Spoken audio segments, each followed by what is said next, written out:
حضرت عمر فاروق رضی اللہ عنہ اور ایماندار لڑکی کا واقعہ۔ ایک رات خلیفہ وقت حضرت عمر فاروق رضی اللہ عنہ مدینے کی گلیوں میں گشت کر رہے تھے تاکہ عوام کے حالات خود دیکھ سکیں۔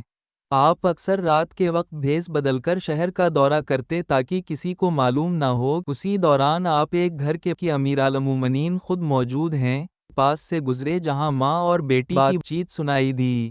ماں بیٹی سے کہہ رہی تھی، بیٹی، دودھ میں پانی ملا دو تاکہ مقدار زیادہ ہو جائے اور ہم بازار میں بیچ سکیں۔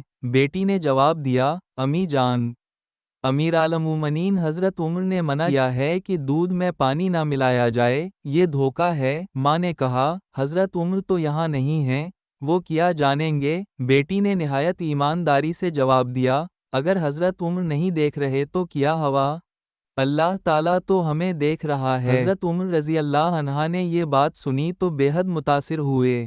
اگلے دن انہوں نے اپنے بیٹے کو بلایا اور فرمایا، میں نے ایک نیک اور باحیہ لڑکی دیکھی ہے، تم اس سے نکاح کرو۔ چنانچہ حضرت عمر نے اس ایماندار لڑکی کا نکاح اپنے بیٹے عاصم بن عمر سے کر دیا۔